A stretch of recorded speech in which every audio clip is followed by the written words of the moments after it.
Hi guys and welcome. So I wanted to make this video for a little while now. Lately I wrote a really important blog post about the power of movement to help you in your healing journey. And one important thing that I actually forgot to include in the blog post because it was more focused on mindset, but also the power of posture to create change and also to help you alleviate and even heal 100%. Throughout the day, we are moving our bodies in different ways, and most of it's really unconsciously. And if you are experiencing low back pain, especially if it's at the end of the day, you've been placing this unnecessary load on your spine and your low back muscles all day, but you're not really sure how to change that. Like, what are you supposed to do? So there's this one movement or postural change that I want to show you today that I'm very positive it will make a huge change in your life, and you will really feel the difference. If there's just one thing you can incorporate every day that I think will really help you, is the hip hinge. And if you have never heard of the hip hinge, I will demonstrate the exercise or the movement.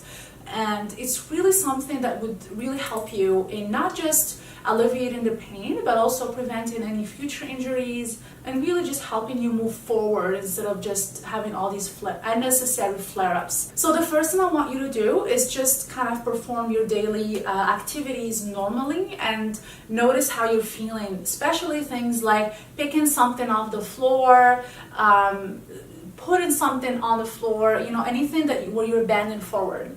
Anything where you're bending forward, even when you're brushing your teeth. So just make a mental note of how you're feeling during these movements. And so what we want to do is we want to hip hinge every single time we are trying to bend forward to complete any task.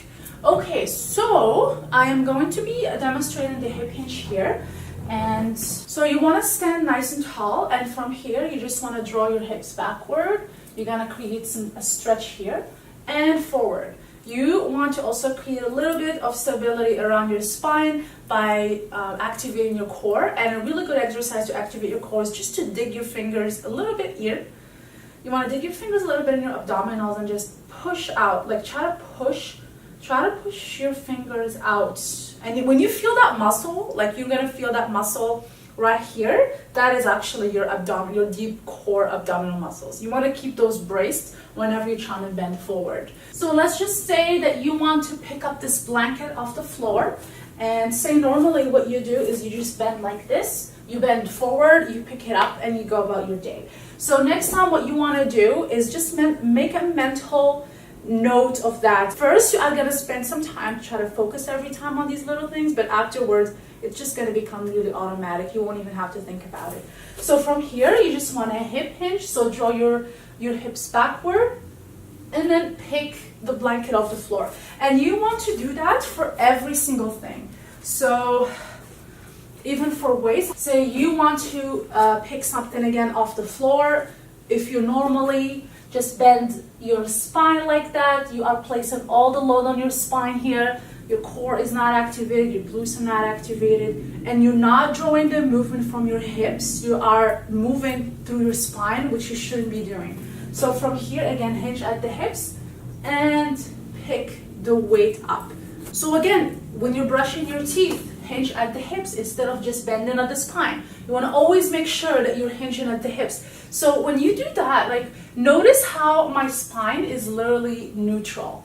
It's not bent, it's neutral. I'm not placing any load on it. So every single time you're trying to do something like unloading the dishes from the dishwasher, brushing your teeth, getting off your car, or even getting groceries out of your car, like anything that requires your back to be bent forward, just quickly make that mental note. And you want to hinge at the hips. You want to make sure your core is tight because it's going to create a lot of stability around your spine, and it will really protect your spine from load and also from future injury and flare-ups as well. Another thing is that when you're hinging at the hips, you're also teaching your body how to move properly, and you're activating the right muscles and strengthening them, because when you are doing that, then your glute muscles fire up, your core is engaged, and all your body is moving the way it's supposed to and the way it likes to move. So you have to find all of the movements that help you be pain-free throughout your day, because that will turn into days and weeks and months, and that's how you stay pain-free. You have to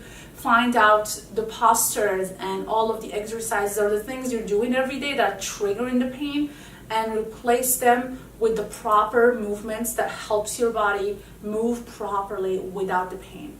And guys, like if you are loading your spine repeatedly every single day, your body will reach a threshold where you are going to start experiencing pain. So even if you're not doing things properly right now, but you don't have pain, that just doesn't mean that it's right. It just means that it needs more time to build up to that threshold for you to actually start experiencing the pain. So please try this movement today. Try it at the first opportunity you get and let me know how it feels. Also let me know if it feels better, if it's alleviating the pain, if you're feeling that your low back muscles are working less, or if it's just creating more stability. I really look forward to hearing your feedback about this, and thank you guys so much for watching.